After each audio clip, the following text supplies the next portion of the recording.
Welcome back and many thanks for tuning in to Power Brief on CAC TV. Tonight we are focusing on the state of devolution in Kenya. We've taken the first part of the show looking into current happenings in the country as far as COVID-19 is concerned. And our guests are taking us through this matter, an important aspect in the Constitution of Kenya. Gentlemen, before we went for a break, we were introducing something important here. That is Chapter 11 of the Constitution of Kenya, which talks about the devolved government, which was implemented or promulgated in the year 2010. We've heard it, watu wanasema kwa county, serikali ya county, governor, I don't know, MCA, and this thing has been here for some time. But we need to lay background here so that our viewers can get to understand all that concerns devolution, especially the objects and principles of devolved government. First, that is at Article 174. It says that A is to promote democratic and accountable exercise of power. B is to foster national unity by recognizing diversity. C, to give powers of self-governance to the people and enhance the participation of the people in the exercise of the powers of the state and in making decisions affecting them. D, to recognize the right of communities to manage their own affairs and to further their development. We have E, to protect and promote the interests and rights of minorities and marginalized communities. F, to promote social and economic development and the provision of proximate, easily accessible services throughout Kenya. G, to ensure equitable sharing of national and local resources throughout Kenya. And then H, to facilitate the decentralization of state organs, their functions and services from the capital of Kenya. And I, to enhance checks and balances and the separation of powers. Those are the objects of the devolved system of government in Kenya as per the Constitution of Kenya, that is Chapter 11. So we have to look at how has Kenya been in different counties now when we have devolution since 2013 and when we didn't have devolution. Briefly point out if a number of things have been achieved that were not there before. Thank you. Devolution that was promulgated in the Kenyan Constitution in 2010, I'll say has been a blessing in disguise. Mm-hmm. Because I remember devolution has brought very many good things on the ground. I'll want to maybe to quote examples of things that were not there, and I'll talk about the devolved section that is health. Mm-hmm. Health is a devolved function. Even if you visit most of our counties today, at least you'll find one referral hospital or a level of 4 or 5. This means that people can access healthcare close to home. We have talked about the dialysis machines. Mm-hmm. They are present there. The issues about cancer. You saw the other day in Machakos, there's the launching of a cancer center. So I'll say that there are some of the services that have been brought to the people. Previously, people could struggle to travel all the way to Nairobi, mm-hmm. and it was hard. Another thing that I'll say is a blessing of devolution to talk about the infrastructure part of it. If you go to any major town in the counties today, you will find there's street lights, there's connection of electricity, there's that class of roads, we call them feeder ones, that were not there. In fact, to some people, it might be the first time they have seen the tarmac roads. If you visit, for example, I've been to Marsabit, they just saw the tarmac road the other day. That's one fruit of devolution. So I'll say that devolution has really brought the services closer to the people. Mm-hmm. Of course, it has its own fair share of challenges we will discuss. But you've chosen to look at the strengths of devolution. Let's get also the overview of Mr. Edwin. Well, the guiding principle around devolution was to ensure service is taken to the doorstep of Mwananchi. That's why we have the MCA. That's why we have the governor, to be with the local people. And devolution is among the main pillars of our constitution. And if you want to talk about devolution, then you're talking about what we gave ourselves to, what we participated in. And as my colleague has said, devolution has come with challenges and it has come with successes. But again, it is up to us to make devolution work, because it is a component that requires our goodwill, particularly the national government, in order to make it function effectively and people to feel that devolution is indeed a blessing. Because again, it comes down to the issue of we the people, who are we electing to take care of devolution? You know, you cannot put in a crooked person and expect efficiency in service delivery. You cannot vote anyhow and somehow expect better, you know, services. So we must also, we the people, be very targeted in what we do when we are given that chance to determine who is the next governor for the next 5 years, who is going to be the MCA, you understand? So that devolution is handled by people who know what devolution is. We're coming to that on the challenges of devolution, but what we're interested to get from Mr. Edwin, are these some of the notable development projects, notable physical facilities, social amenities that Kenyans can stand on top of a building and say that, look here we are, and these are the fruits of devolution? Well, I've not had the benefit of traveling around the country in every county to understand like what is the county government of Kirinyaga doing, what is the county government of you know, Embu doing, or Kakamega, or but I can speak for what I know. And some of these county governments, you know, still are having issues, you know, years into devolution. Clearly they have issues. Many governors you hear say Treasury is delaying the disbursement of funds to county governments, which is making a service delivery a problem. But again, I must say, I must underscore that there are some county governments that have really done so well. You want to talk about Makueni, you want to, you know, you want to see what Professor Kivutha Kibwana has done. You want to visit Machakos and want to see what Governor Mutua has done. You want to go to Kakamega and see, you know, the tremendous work Governor Paranya is doing. You want to go to Vihiga. You want to know what Governor, you know, Otichilo is doing, especially in terms of healthcare and that. In fact, he launched, I think, Otichilo Care or something like that, which is meant to ensure, you know, people get better healthcare, which is, in other words, complementary to what President Kenyatta is handling in terms of the Big Four agenda on UHC. And devolution is a noble cause. What we need to do is to rally support around devolution. What we need to do is to keep making it work. Let there be goodwill from all parties, from the national government to the local people, in terms of how they determine who gets the mandate to implement devolution, and make sure that service delivery is very, very efficient. Let's hear from Dan also, as a youth leader, some of the challenges you feel the devolved units have been facing, and who are likely the people who holds the key to the solutions of these problems. Okay, as I said earlier, the issue devolution, especially in our counties, has its own problems. Yeah, which have to be particular. Some of those problems, they need to come out because we are focusing on the state of the devolution in Kenya. Okay, I'll say that in the first term, that is between 2013 to 2017, when devolution was being tested, it was something that many people didn't know how to do it, even the county bosses themselves. And I'll say there were challenges because some of them were overambitious. They initiated a lot of big projects that require a lot of money, and this money actually could have been channeled to other projects that were beneficial to be beneficial to the people of that county. So I feel that was a big challenge development, because now a lot of funds are actually going to projects that were big, and of course most of them were not even completed at the end of that 5 years. Also, I think another challenge that is there in our counties, I think, is the management of the little that are given by the national government. As much as we are asking the national government to increase the share to the county government, I feel like the bosses, the governors should at least use the little they have to do something.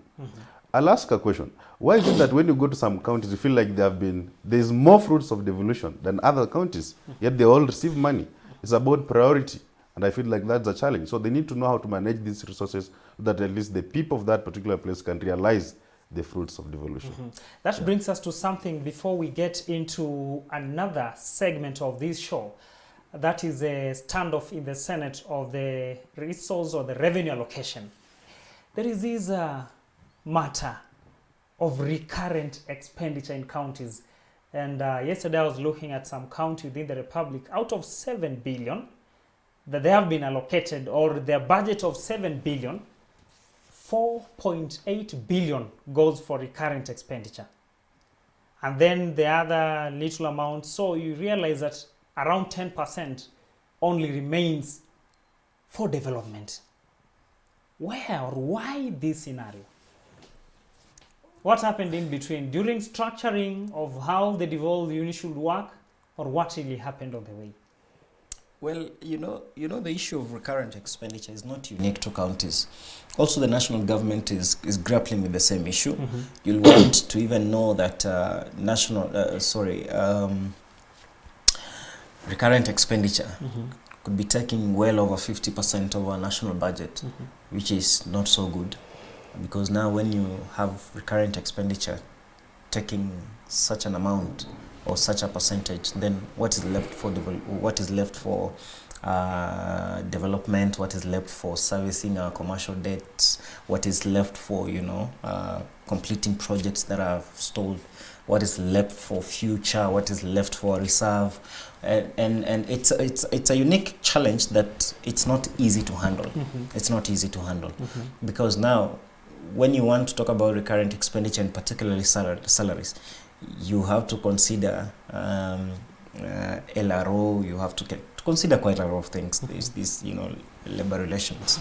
So maybe moving forward, we can kick in mitigation measures, but in terms of handling the past, it's quite difficult. However, we'll still challenge government now that recurrent expenditure is taking such an amount to be very innovative, to be very deliberate, improvisational. What other means and ways can you engage in order to boost your revenue collection? How are you going to be efficient in terms of revenue collection? Because now if you realize this is the real thing and I cannot scale it down, then the option you're left with is to increase income streams. Let there be more sources of income so that now that money is channeled towards empowering the people, women, youth, taken to development, so that there is that progressive growth and development. But now we should not shy away from tackling the hard questions that come around that aspect of recurrent expenditure. Yes, it is hurting our economy. Yes, it's hurting development agenda, but it is ours. We created it ourselves, so we have to deal with it. And dealing with it now requires new ideas, fresh minds, fresh ways of doing things, so that we're very efficient in revenue collection, very, very prudent in management of these resources, follow the PFM Act to the letter, and just be sincere with making decisions in government, so that whatever ideas are informing a decision are not squandering public resources. Many thanks, Mr. Edwin. This brings us to something that actually is at the Senate of Kenya about the revenue allocation to these counties. Initially, you could find that when devolution began in the year 2013, counties like Turkana, you could find that they have been allocated more money than Kiambu or than even Nairobi to some point.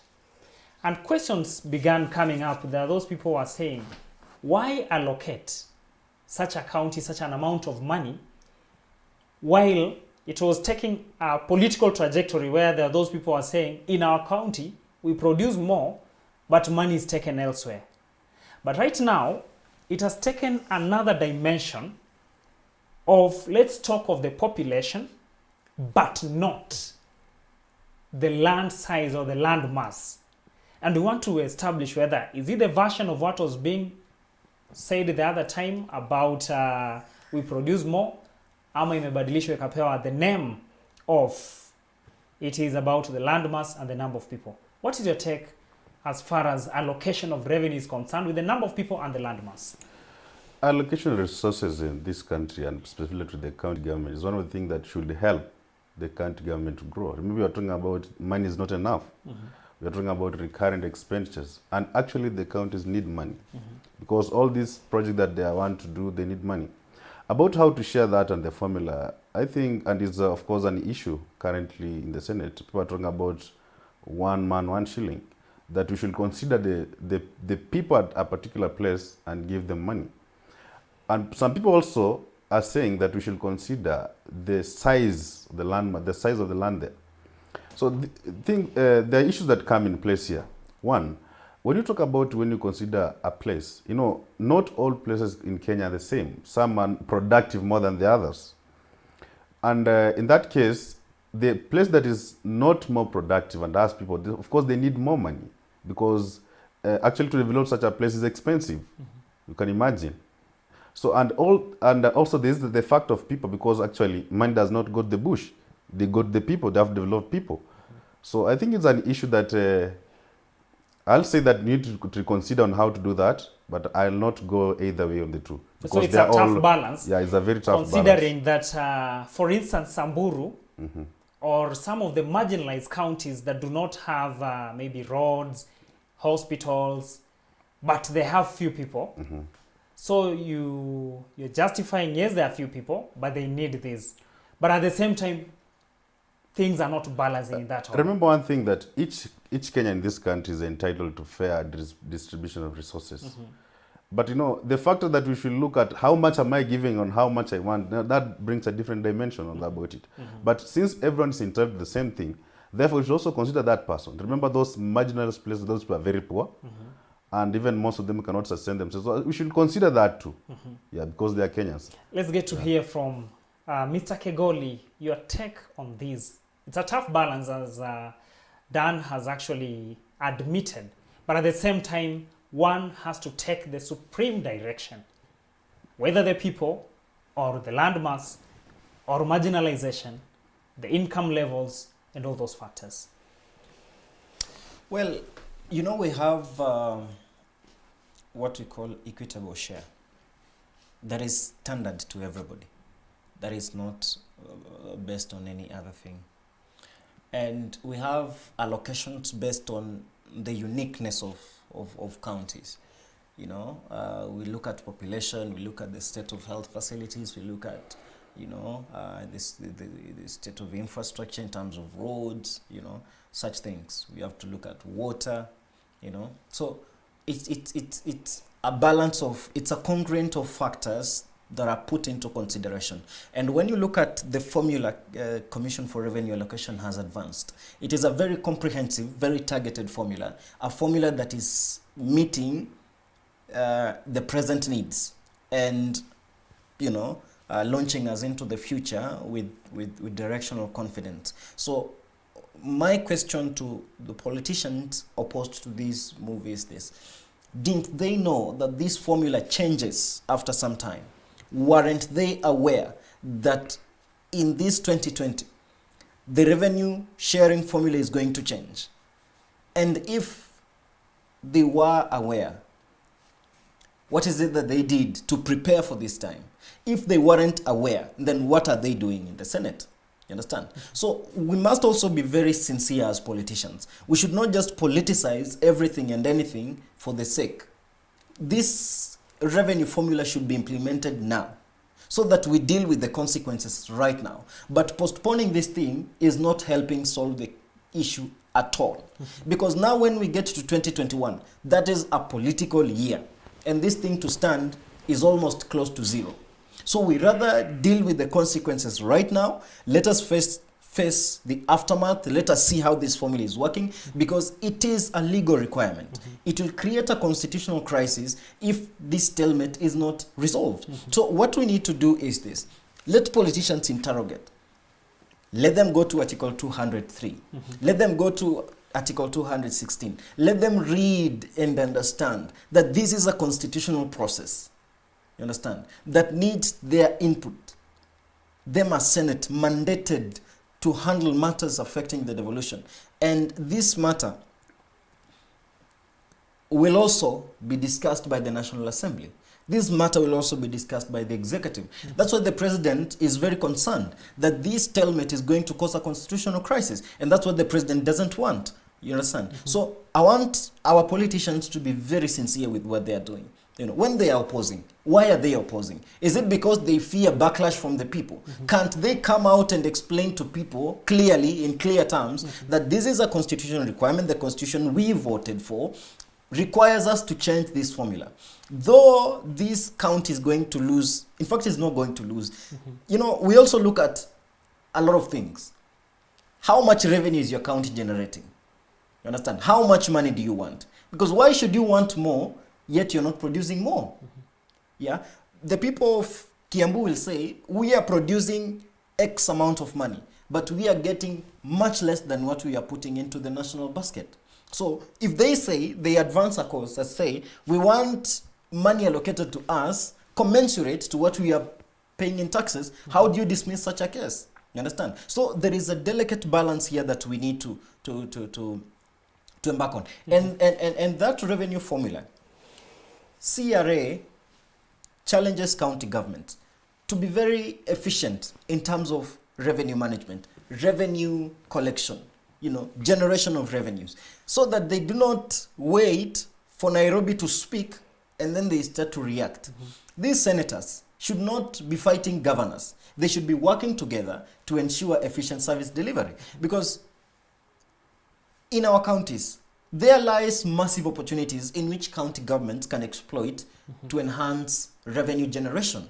Understand? And if there is efficiency in management, because many of these people who are saying we are losing money, if you ask them, what did you do with the little that you had, they'll tell you they did almost nothing. You understand? So why should you get more, yet you cannot account for the little you're getting? First of all, let county governments be very efficient and effective and responsible in the management of public resources and revenue allocated to them. Number two, let them produce innovative ways that will enhance revenue generation in counties. Number three, let them seal all the loopholes that money is getting lost, that people cannot get services because there are no resources.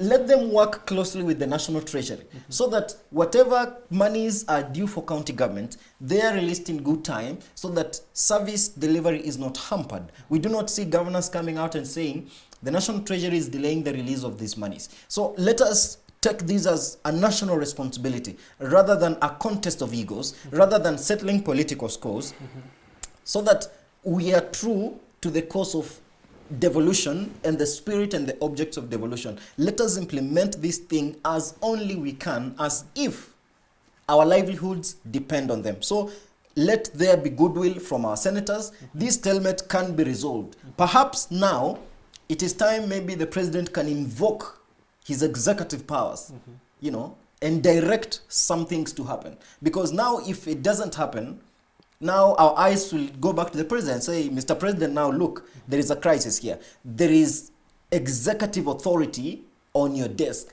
Can you sign an executive order and direct a function to happen as this stalemate is being resolved? So that even senators and MPs should know, if they create a stalemate somewhere, the president can invoke his authority as the president and service will not be delayed. Because we, the people, should not suffer because of the disagreement of senators.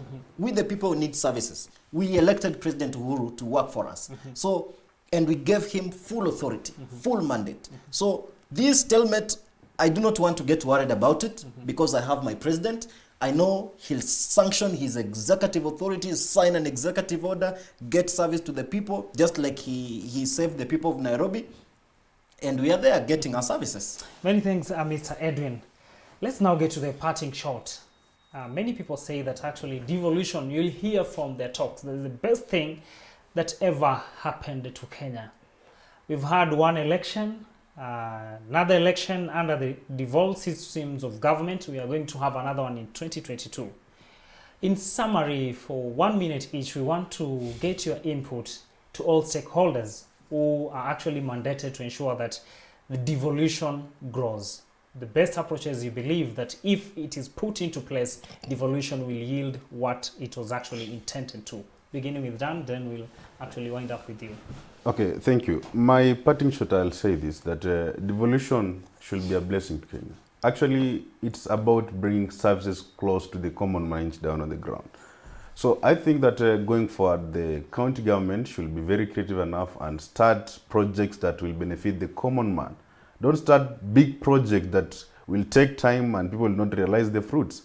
So it's about time that they craft projects and come up with ideas that can be of great help the common man on the ground.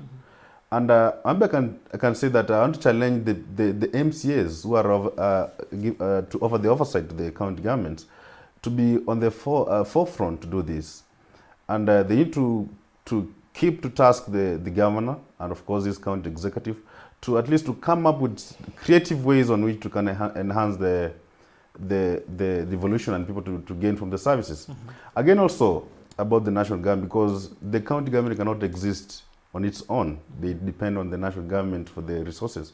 I think that the national government also should work on it, that more funds are given to the county government, so at least more programs and more projects can go to the common man and enhance the lives of our people in our great nation. Many thanks, Mr. Daniel. Briefly also, your parting shot, Mr. Kegoli. Well, it is time for us Kenyans to take responsibility for what decisions we make on the ballot. When we elect bad leaders, we get bad leadership. And we cannot expect the best when we put in the least. So we must step up and electing leaders who can deliver on the public mandate. And my appeal to senators is this: let us bite the bullet. Let us face this revenue sharing formula as it has come. If you have an amendment, advance to it. Let us adopt this formula whether or not it is causing you pain. Because when change comes, it comes to please some and hurt some. That is the standard norm of change. Change does not please everybody. So we cannot maintain the status quo just because we fear the consequences. Let us sail into them. Let us see how to deal with it. We are Kenyans. We are resilient. We always overcome. And let us support the cause of our president. Already, his Big Four agenda has taken a big dip, a big hit. So let us not hurt this agenda further with this stalemate. Let us unlock the deadlock. Let us deliver services to the people. Let us adopt this formula and explain to people that this is a constitutional process. This is not a political process. It is a constitutional requirement. And if our county has taken a negative budgeting, then how is it that we can meet on that threshold? Let us be very prudent in management of resources. Governors should take responsibility and manage efficiently whatever resources they have been advanced to them. Many thanks, gentlemen, for such an insightful discussion that has gone tonight on CAC TV. We have looked into some of the happenings happening in this country on matters to do with the Kazi Komtani, the opening of churches, and even the Western Kenya politics. We appreciate your responses on our social media platforms and your participation all through as we focus into matters policy here in Kenya. From me, Cornelius Omuse, I wish you a good night.